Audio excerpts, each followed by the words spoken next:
Hello, everybody. Dave Neal here. We've got a few spoilers. It's hard to have this conversation without you being spoiled with regards to who is on Bachelor in Paradise. So we've got a Bachelor in Paradise story accompanied by an interview about what somebody thinks about another person. And as it turns out, they dated on Bachelor in Paradise. I'm going to get into all of that. This is your chance to turn away if you don't want a Bachelor in Paradise spoiler. It's not a crazy spoiler. It's just one of those things. I'm letting you guys know. You can follow me on Instagram at dneals. Just giving you a second to hit the like button and make sure you are subscribed on the way out the door if you don't want to watch this because of spoilers. I understand. Subscribe. I'll let you know in every video if there's a spoiler or not. People go, oh, I don't watch your content because of the spoilers. Listen, if you can't use your critical thinking skills to read spoiler and then hear me go spoiler, then that's on you. You deserve to get spoiled. Guess what? Bruce Willis was dead. Okay. You got that one? All right. They were all dead. Lost. I don't know. If there's a spoiler on a show, it's that they're dead, okay? Bruce Willis is dead. Lost, they're dead. What other spoilers can I tell you guys? They're all dead. Everyone's dead. That's the spoiler. All right. Bachelor in Paradise. They're all in purgatory. Bachelor in Paradise is a bachelor purgatory when you think about it. It's like not famous enough to be the lead or not famous enough after being the lead. You need to go back. So let's jump into that. Spoiler for Bachelor in Paradise. We've got Becca Kufrin talking to Tayshia Adams. Becca Kufrin, I believe, is the only lead to have ever done Bachelor in Paradise. We know a few leads did the Bachelor Winter Games, whatever other shows they have. But Becca Kufrin, correct me if I'm wrong, is the only lead to have gone back on Bachelor in Paradise. I'm glad she did. But as it turns out, she dated, I don't have this graphic pulled up. She dated Thomas. Okay? So she dumps Thomas before Bachelor in Paradise ends. But it'll be interesting to hear her in this video talk about Thomas, knowing she has already dated him. So let's see what she has to say about that. I'll play that clip first, but here, let's first cover the reports that Reality Steve had. So here's Becca Kufrin living her best life. Get it, girl. Get it, girl. You got to clap. Get it, girl.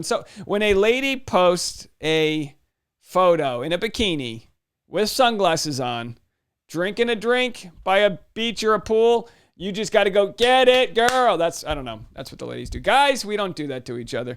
We don't do it. We don't support each other. Anyway, former Bachelorette is Becca Kufrin. Steve doubled down on his spoiler that Kufrin was indeed on the show. Becca Kufrin doing quite a sell job on Instagram to make you think she's hanging with her dog or going to Minnesota this weekend. She's there. She's a contestant and right in the middle of things. Very next day, Steve told his social media followers that most fans won't be thrilled to know who Kufrin had her eyes on. Who Becca is with, at least as of the last rose ceremony, probably isn't going to have people terribly happy. Just my opinion, he tweeted.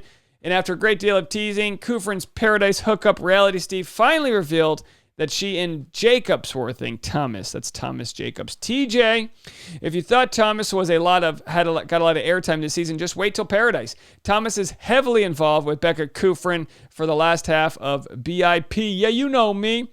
He also shared that Kufrin broke things off with Jacobs before the finale, which means that neither of them left Mexico engaged. All right, so here's what we know. People go, why do you like spoilers? It's like looking at the image of the puzzle before you do the puzzle. So we know how it ends. We just don't know how we got there. So knowing that Becca dumped Thomas, is she going to defend Thomas so that, it makes it look like she doesn't have such a bad moral compass? Let's get right into that.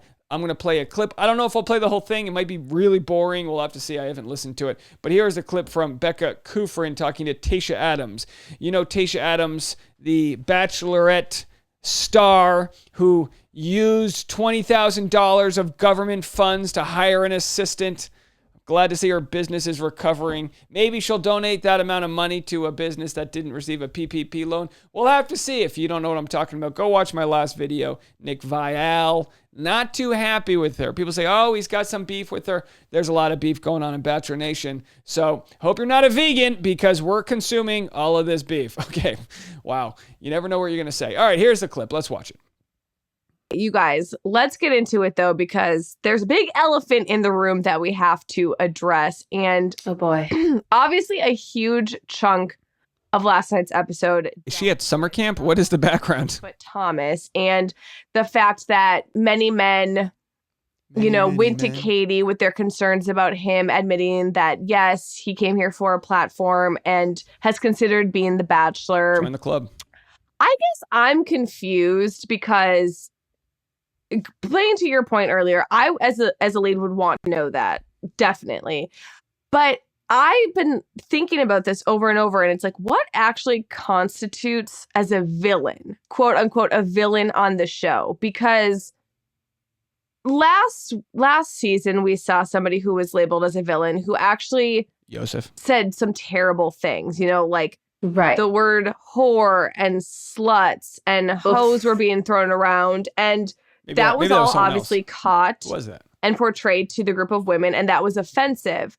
And I'm not condoning what Thomas went there for. I'm not saying, oh, it's okay that he said he wanted to be the Bachelor. I just want to pause and make my clarification. She was talking about Matt James' season where the girls, I think it was Victoria Larson, was calling other ones sluts and whores. What Yosef did was basically age shame Claire, amongst other things. That is not what I'm getting at. But he was directly asked, have you considered being the Bachelor after all of this? And he did answer honestly, which, as we see, got him into a load of trouble. Yeah. But I'm thinking, there are things that come off of this show that everyone's aware about. Obviously, after each season, somebody is going to become the next Bachelor and Bachelorette. People are going to become influencers. People are going to be promoting brands and traveling and doing all these things. And it's interesting to me to see how extreme and heightened this was for saying that. And I'm not saying it shouldn't have been a topic of conversation. It definitely should have been. It definitely should have been brought to Katie's attention. But my issue is because I take notes every time I, watch each episode and listen back. Me too, sister. I have an issue with not only the amount of times that manipulative, the term manipulative was thrown around, but Thomas was called a psycho and cancer. And for me as a viewer, you are now calling this man, you're basically putting this man on a Ted Bundy level and calling him cancer for something that actually is when people say that. Exactly. I'm sorry, everyone. Cancer took my dad away from me. Cancer took people I loved away from me. And so I have such a problem with men and women on this show spewing out certain words. This has been brought up by other people that they were calling him a psycho and psychotic and sociopathic. And what I've learned, because I've used the term psycho, is that you got to know, look, if you're not a clinical psychologist or if you're not someone who can properly I don't know, a healthcare professional that can diagnose someone, you just can't call someone a psychopath. I mean, it's overly used. It's save that word for psychopaths or someone who might have psychopathic tendencies. And some people have said, well, cancer is a term where it's if you're, there's, use a technical definition. And it's there's plenty of words we shouldn't use that if you use the technical definition of what they mean, that it applies to the scenario. You got Michael lost the love of his life to cancer. People are triggered by the word cancer. Don't call somebody a cancer because he was a little too honest. You know what I mean? Let's save that word for the people that it's affected, on a personal level. And terms and phrases that perpetuate this cycle of hate and drama to an extent that doesn't need to be as extreme as I think it is. And that's what I have an issue with is should Thomas have maybe gone home? Yes. Did Katie handle things properly? Yes. But the conversation around it to me feels so disconnected for what actually took place. And that's where I'm struggling with. So that's why I'm happy I have you to talk through this and maybe give me more insight if you know anything, because.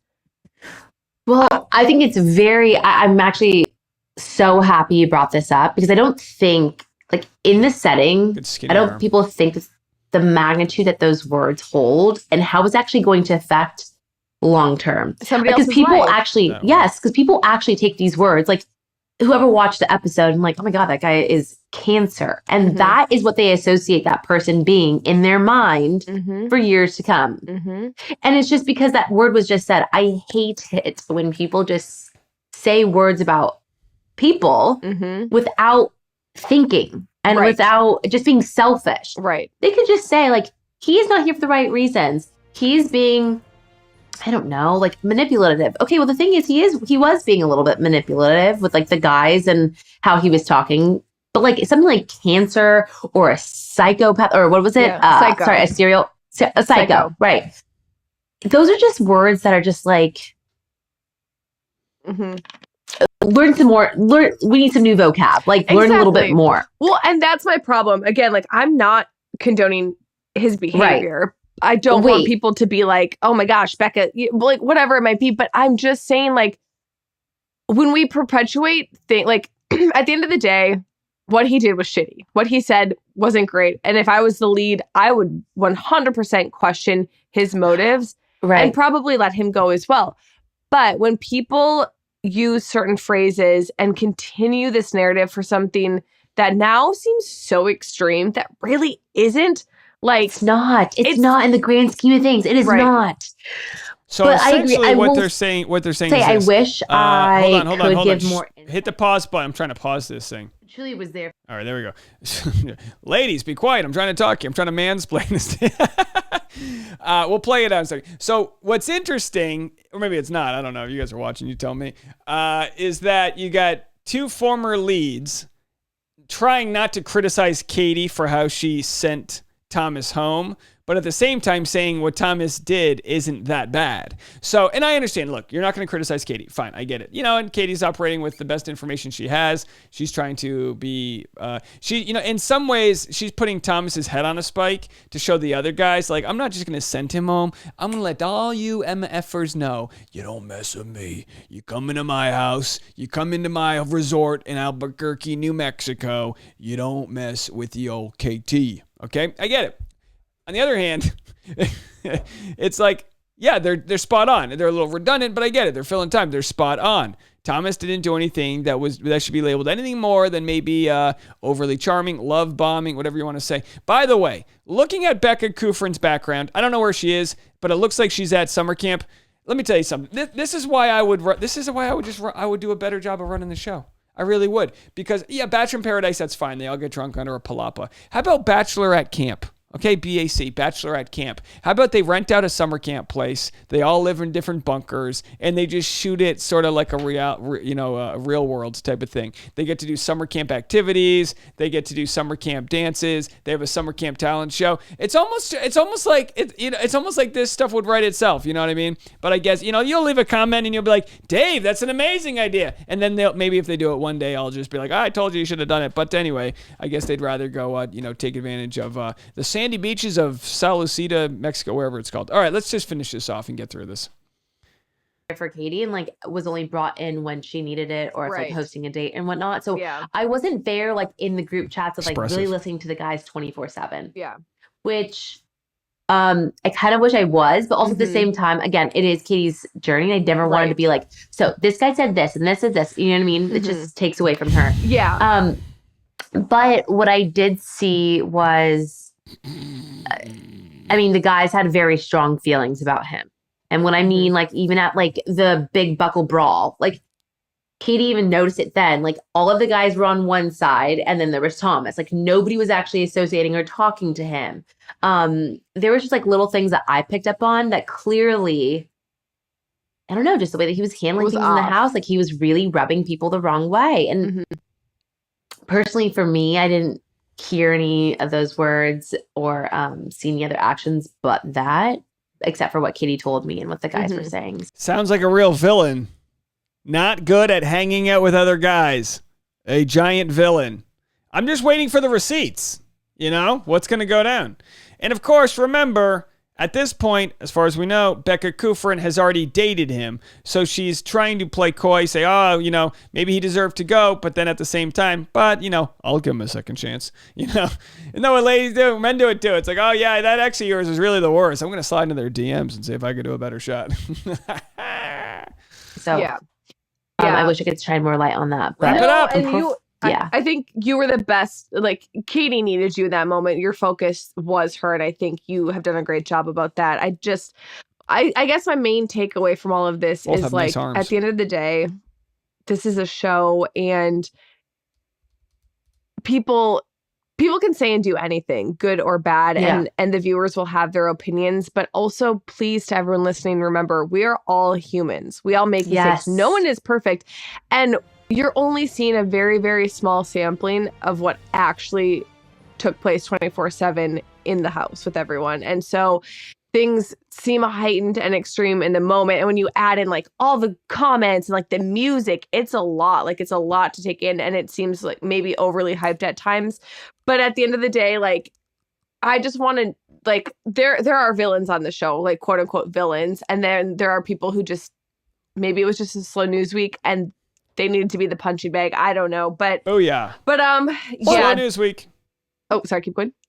No, I was gonna say, like, it's like, yeah, sometimes people do things really shady. Like, I think that people should be held accountable for that, but I don't think that people should be like labeled as certain things. Like the labels is what I have an issue with. All right, so Becca hits the nail on the head of Thomas and says that, you know what, maybe it was just a slow news week. And, you know, obviously we take these stories with a grain of salt, but it's like, Thomas is a guy with a life. Like, was it a slow? So, assuming it was a slow news week, please slowly hit the like button if you don't mind, or hit it fast. I don't care. I don't care at the velocity of which you hit that like button. Just do it an odd number of times. If you hit it twice, it unlikes it. If you hit it 3 times, if you want to hit that 19 times, as long as you end up on an odd number, you do what you got to do. That's how you work the fantasy suite. You just hit it as many times until it gives you the thumbs up. But anyway, let's go to Thomas Jacobs here and see, or whatever the heck his name is.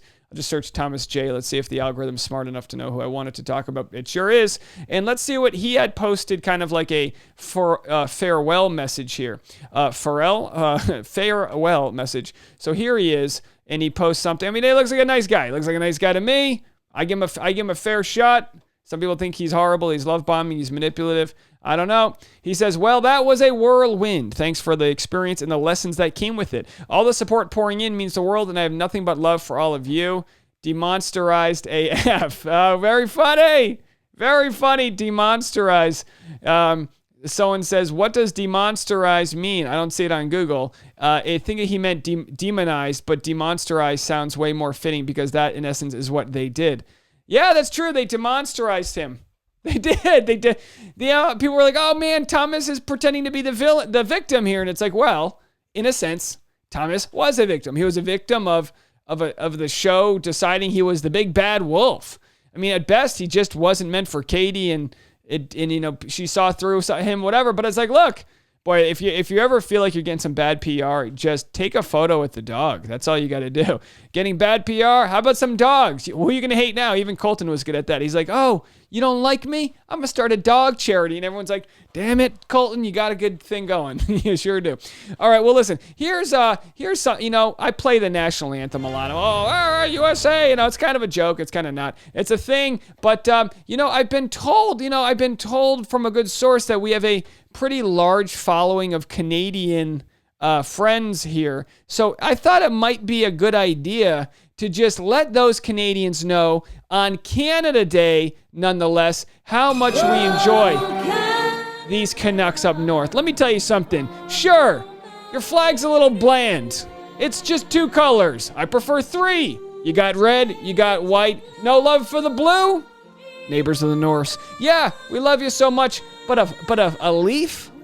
A maple leaf? Is that the best we can do? I'd settle for, Trudeau's, side profile, whatever the case might be. You gave us some comedic legends. We appreciate you. You know what? We owe you for Schitt's Creek. You guys got us through the pandemic with Schitt's Creek. It's much harder to rant with the vocals in the background. Let me tell you something. Oh, Canada.